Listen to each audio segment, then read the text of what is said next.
Hey guys, and welcome back to the channel. So Ferrari here, they've made a open version of the 296 GTB called the 296 GTS, and I have a lot to say about this design.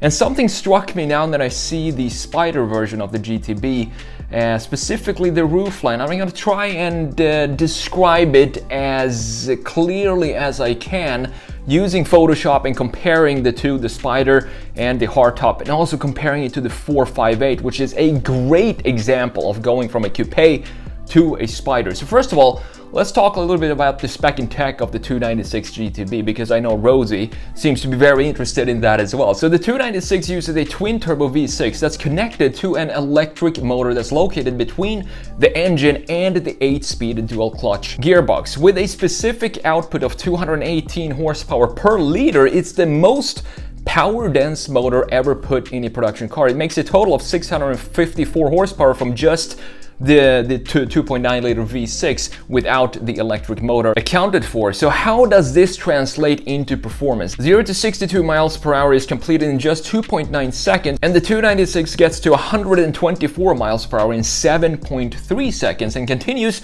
to a top speed of 205 miles per hour. It laps the Fiorano on track in 1 minute 21 seconds, and that's the same time as the Ferrari F12 TDF. This much power from this small of an engine is something that we've never seen before. Now you might be worried that the 296 won't have the same Ferrari sound and engine scream as we're used to, but Ferrari says don't worry about that, because they've thought about this carefully and even calls the V6 Piccolo V12, which means small V12. The exhaust setup is extremely simple and straight to the point, and that's the main reason why Ferrari claims the sound of the engine in the 296 will still be worthy of a Ferrari, and especially when you get close to the rev limit at 8,500 RPM. So the combined power for the 296 is 818 horsepower from the V6 and the electric motor. All this power gets sent to the rear wheels only, so you better have some good tires on there to get the correct traction that's needed to put down 818 horsepower on the ground. And given the size and the proportions of this car, this should make for a very entertaining and exciting driving experience. Now, since it has an electric motor, you can technically drive the 296 on electricity alone. However, it's not an EV, so don't expect it to on any longer trips as an EV, since the range is only about 15 miles on a full charge. Still not bad for just cruising around town, for example. Pricing for the hardtop 296 GTB starts at $320,000, so we can expect the open top GTS to be a little bit more expensive than that. So that's the spec and tech. Now, let's jump in to the design of this thing. I really like these new press photos, these blue one, the blue open top that we have right here. I think it's a gorgeous color, and I really like this design. If you watch my analysis of the GTB, the hardtop, I talk about how this is almost going back in time for Ferrari, going back 15-20 years in the way and approach to designing things. I never thought that Ferrari should be a car company that designs aggressive looking cars. Ferraris are supposed to have this almost unaggressive design. So it's not aggressive. It still has some, the proportions of the car still look very aggressive, but the graphic need to have more of an elegance to it than compare it, for example, a Lamborghini, which is 150% just aggressiveness in everything. Ferraris are supposed to be different. They're supposed to be more like sculptures on wheels, that even when you see it sitting still, you can still appreciate all the organic surfacing on a Ferrari. And I think this, the 296, does that really well, specifically looking at the body right here. If you don't look at the greenhouse and only look at this part, the lower section, the lower half of the car, I think this is exactly what we want Ferrari to design cars like. Very organic, and this fluid line right here that you have in the intake, it looks almost like an artery or something that's open right here to suck in the air to the V6 in the middle. No sharp lines anywhere in this section right here, which I think is perfect for Ferrari as well. And you have these beautiful fenders that we're used to seeing from Ferrari. When you sit inside the car, you can see these two fenders and know where the front wheels are exactly, specifically when you're on the track. That's super helpful. And you have this interesting line right here, this rear fender, and then it kind of flattens out a little bit in the rear end right there before it goes into the tail. Now, looking at the rear, this is where, you know, it gets a little more interesting and unique on Ferrari than we have in the front end. The front end looks like a proper Ferrari to me. This is definitely, it can't really be mistaken for anything else because of the graphics and the smooth lines. We have a couple of sharp lines right here in the hood, beautifully created. But when we look at the rear, you can see some innovative design approaches here from Ferrari. For example, these taillights, which I'm not sure yet if I like or not. I think they look cool, but do they suit a Ferrari? That's the question. So we still have almost like a 4 separate taillights right here, but they don't light up as, you know, we're used to with 4 separate round pieces.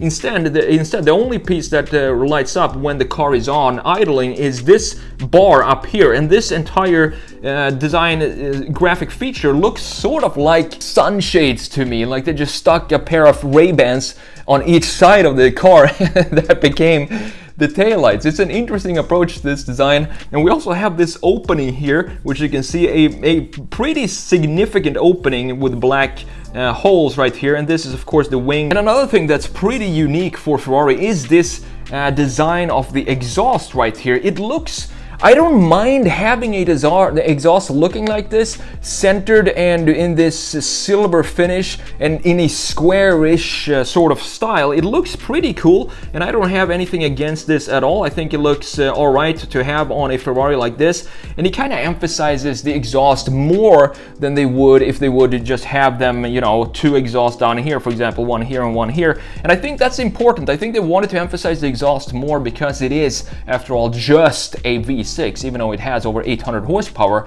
I think they want to push that graphic feature, that is the exhaust tips or pipes, further than they would if they had a regular V8 in this car, and it looks pretty decent in my opinion. Now, talking about the side view, this is where I think Ferrari, I don't want to say made a mistake, but I think they could have made it better with the 296 GTB and the GTS and the differences between them. So up here we have the GTB. So this is the hardtop version of the 296. You can see just how beautifully sculpted the lower part of this car is. We have very organic shape all over this body, and look how this bulges out from the right above the rear axle. Beautifully done. And then we have this section right here, which looks, I'm not sure if I want to say it, but it looks a little product designy. It looks almost like this could be a Lotus greenhouse if you just look at this section right here, which is, I guess it's fine. It's something new for Ferrari that I haven't really seen before, or at least in modern day Ferraris. Usually what happens when you have specifically a hardtop Ferrari, this section is one of my favorite sections on cars, specifically mid-engine Ferraris, and here it kind of lacks this elegance that I'm used to seeing from Ferrari, with having, you know, like we have in the 458, which I'm going to show you in just a second, which is my you know, Ferrari 458 to me is a very, very special car, and probably it is one of the best looking Ferraris in my opinion, and definitely the best looking Ferrari the last 30 years or so. And that has a really organic integration with the greenhouse into the body, because it has this thing popping up here that kind of looks like it's embracing the greenhouse, and that the greenhouse comes out of this organic section that is the B pillar and the C pillar. I'm going to show you that in a second. So the thing here is, when I first saw this GTB, I thought it looked all right. It looked pretty cool. But now when I see the Spider, or the open version, the GTS of the 296, I can't tell the difference between the open top and the GTS, and that's kind of a shame, because now it feels like the hardtop up here, it has almost the same exact design as the Spider or the GTS version, and I think that is a missed opportunity, because this is the part where I talked about in the first video of the 296 that I don't felt was Ferrari enough. It's kind of borderline product design, and we can't have product design in a Ferrari. That's not at all what the brand is about. It's about organic sculptures on wheels, as I said earlier in the video as well, and this just doesn't feel like it. And I don't understand why they did it on the hardtop when they had the opportunity to create something more beautiful and more organic in the hardtop that doesn't require the roof to come off. Now, I can be totally wrong, and this could maybe be a Targa top, which then makes a little more sense, but at the same time, why have a Targa if you're gonna create a GTS that is the open version? This is okay to have a design like this, because you're trading some of the design for the functionality of having a foldable roof. So I totally get why this looks a bit product designy and a little messy in this area right here, and it does the same on the 458, and that's what I want to show you right now. The comparison between the 458 Italia, compare that to the 458 Spider, and what they had to change in the greenhouse in order to make it an open top mid-engine Ferrari. So here we go. Look at this absolute stunning sculpture right here. I love all these lines. We don't even have a air intake in the side. We have an air intake up here in the B pillar, in the C pillar, but other than that, it's such a gorgeous car, this 458, and this is one of my dream cars that I would have on a turntable in my garage. Maybe, drive it on the weekends, but mostly to just look and appreciate the design as it rotates on the turntable. I could look at this car for hours and still appreciate small details in this design.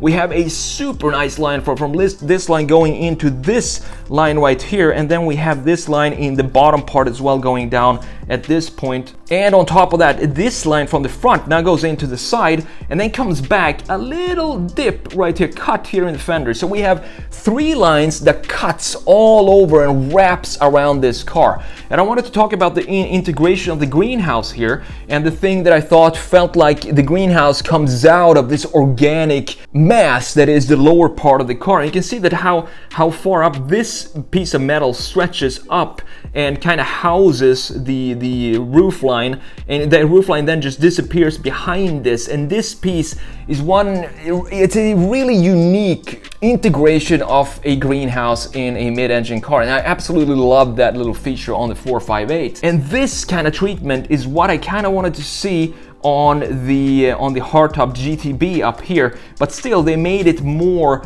in line with what the GTS was essentially going to be, and not enough differences between the two designs. They both have this product design feeling. So look at what they did here. Compare the 458 Italia to the 458 Spider down below. And you can see that they now had to change the integration of the greenhouse in order to make the 458 a convertible. And I totally get that. So now we have more of a static design in this part right here, nowhere near as beautiful as this section. And that's totally fine, because this, now again, you're trading the beautiful sculpture of the 458, you're trading that, a little bit of that, in order to have an open top folding hardtop roof. And I totally understand that. That's what needs to happen in some of these cases, and it's still a beautiful car, but the Spider to me is nowhere near as beautiful as the coupe version of the 458. I hope this all makes sense. So what I'm trying to say here is